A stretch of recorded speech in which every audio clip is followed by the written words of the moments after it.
Okay, माझ्याकडे ना 4 ना रुमाल्स आहेत. ओके, जरा आधी नावं सांगा बघूया आपली आपली. श्रेयस. ओके, श्रेयस आणि सोहम. सोहम. गौरव. गौरव. ठिकाणसाठी जरा एकदा जोरात टाळ्या होऊन जाऊ दे. ओके, मी ना तुम्हाला एक रुमाल देतोय. हा घ्या, भगव्या कलरचा एक रुमाल आहे, सफेद कलरचा एक रुमाल आहे पकडा, आणि हिरव्या कलरचा एक रुमाल आहे, आणि माझ्याकडे जो आहे तो निळ्या कलरचा एक रुमाल आहे. सगळ्यांना दाखवतोय. माझ्याकडची बॅग आहे ती खाली आहे, सगळ्यांना दाखवतोय. दिसतंय का खाली? ऍक्ट बद्दल सांगतोय. बघा जरा खाली आहे. ओके, मी रुमाल घालतो. ऍक्ट बद्दल सांगतोय मी. जादूगार वैभव कुमार यांना 4 महिन्यापूर्वी दिल्लीमध्ये जे इंटरनॅशनल फेस्टिवल झालं, इंटरनॅशनल कॉम्पिटिशन झाली, त्याच्यामध्ये सिंधुदुर्गाची सोबतलं आपल्या भारतातनं पहिला नंबर मिळाला. त्या ऍक्टसाठी तोच ऍक्ट करतायत. मेरा भारत महान. त्यांचं कौतुक तुम्हाला टाळ्या वाजून करायला हरकत नाही. आणि तोच ऍक्ट आपण आता करणार आहोत. ज्या ऍक्टमुळे, ज्या प्रयोगामुळे त्यांना पहिला नंबर मिळाला, the world book of talent मिळालेलं. ओके, तुमच्याकडे कुठच्या कलरचा रुमाल आहे? ऑरेंज. ओके, आधी परत दाखवतोय. माझ्याकडची बॅग आहे ती खाली आहे, सगळ्यांना दिसतंय का? खाली आहे बॅग. ओके, आता काय करा माहितीये, भगव्या कलरचा रुमाल टाकायचा, टाका आतमध्ये. सर व्हाईट कलरचा टाका. ह्याच्यावरती आम्ही एक निळ्या कलरचा रुमाल आहे, तुम्ही टाकतोय आतमध्ये. ओके सर, ग्रीन कलरचा टाका. ओके, आणि काय करतो माहितीये, तुम्हाला एक ना रुमाल देतोय. ओके, तुम्हाला एक रुमाल देतोय पकडा.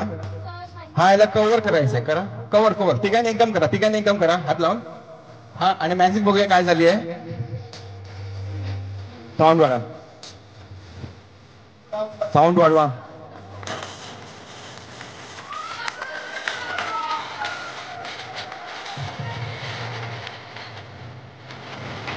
आपला तिरंगा आणि त्याच्यासाठी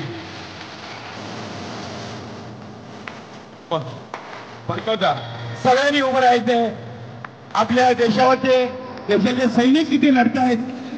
खरं म्हटलं तर आपण इथे मजा केली, पण ते मनापूर्वक मी केलेलं नाही आहे. आपल्या देशासाठी सर्व सैनिक लढतायत आणि प्रत्येक दिवशी खरं म्हटलं तर युद्ध चालू आहे. आणि आपण त्यांना सगळ्यांना आपण इथे प्रार्थना करूया की प्रत्येकाला यश लाभून दे आणि आपला भारत पुन्हा एकदा महान होऊन दे. मेरा भारत वंदे वंदे. भारत माता की, भारत माता की, भारत माता की.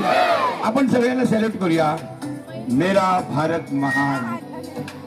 आणि सर्वांना आपण मनापासून इथे प्रार्थना करूया की आपला भारत पुन्हा एकदा जिंकून दे, अगदी सुखरूप राहून दे. याच्यासाठी ही गंगेश्वराकडे आणि इथल्या सर्व स्थळातल्या देवतांकडे प्रार्थना.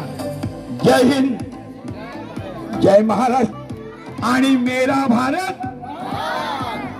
धन्यवाद, धन्यवाद, धन्यवाद.